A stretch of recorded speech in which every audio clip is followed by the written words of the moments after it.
Alors, un article intéressant sur teslamag.com, hein. Tesla montre son empressement pour l'ouverture de Giga Berlin et pointe du doigt les conséquences écologiques.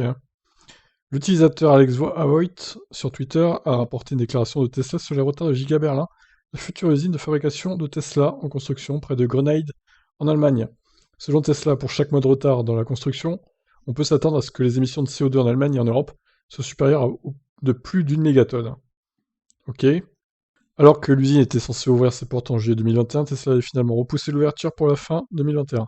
Pour l'instant, en vue de l'avancée des travaux, une telle date est encore possible, mais les problèmes sont administratifs. Débuté en 2019, le chantier ne possède toujours pas de permis de construire délivré par les autorités allemandes, car des études sur les conséquences pour la biodiversité environnante sont encore en cours. Le constructeur américain avait bénéficié d'une autorisation exceptionnelle accordée par l'Allemagne. Le pays aimerait respecter les étapes annuelles du Klimaschutzplan 2050, plan climat 2050 allemand. Sur les réseaux sociaux, les internautes s'en prennent majoritairement aux écologistes qui, selon eux, causent les retards.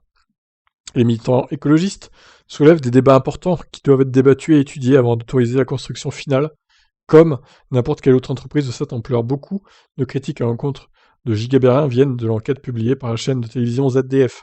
Ce documentaire de 40 minutes est censé dévoiler les coûts exorbitants en eau de la future usine. Selon ZDF, Giga Berlin devrait utiliser plus de 3,6 millions de mètres cubes d'eau chaque année dans la production des berlines électriques. Cette enquête avait été très médiatisée outre-Rhin. Le PDG de Tesla avait reproché à la chaîne de télévision d'inclure des déclarations mensongères et sorties de leur contexte, de fausses informations et des propos mensongers sur les salaires des ouvriers. Musk avait également répondu à un tweet parlant de la chaîne Wow, honte à ZDF Info. Donc ça date de mars, hein, quand même, ça date ce tweet. Ça fait quand même 3 mois, quasiment. Une des porte-paroles du ministère de l'Environnement allemand avait cru éteindre les polémiques en annonçant la construction d'une structure hydraulique pour fournir de l'eau à Giga Berlin et pour les autres entreprises de la zone dès 2023. Et les déclarations n'ont rien changé pour les militants écologistes et une partie des citoyens allemands continuent à refuser l'usine Tesla. Et militants écologistes ou alors des citoyens vraiment patriotiques qui défendent leur marque allemande de voiture, peut-être aussi.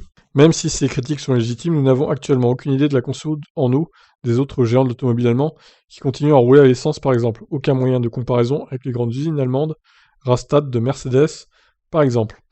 Sans polémiquer davantage, Musk et Tesla ont pointé du doigt la lenteur de la bureaucratie allemande sans faire allusion aux militants pour l'instant. Même avec des problèmes, Tesla et le ministre de l'économie du Brandenburg, Jörg Steinbach, n'imagine pas de retard de 6 mois et espère ouvrir l'usine pour le début de l'automne au plus tard. Fin de l'article. Ouais, bon, bah, on n'apprend pas grand-chose de nouveau, c'est juste que j'avais pas... J'avoue, les trucs de la ZDF, j'avais pas remarqué. Enfin, j'avais pas signalé ça sur la chaîne, du coup. J'en avais pas parlé, donc c'était l'occasion d'en parler aussi. Apparemment, la ZDF, qui est très patriotique aussi, et qui a envie de faire des fake news, pour que les gens détestent Tesla, et que tout le monde se mette contre Elon Musk, cette usine de Berlin. Bon, bah écoutez... En espérant qu'il y ait de bonnes nouvelles annoncées dans quelques semaines, on verra. Pour l'instant, ça piétine, ça patine dans la semoule, et ça prend du retard. Je vous laisse réagir. Ciao, ciao.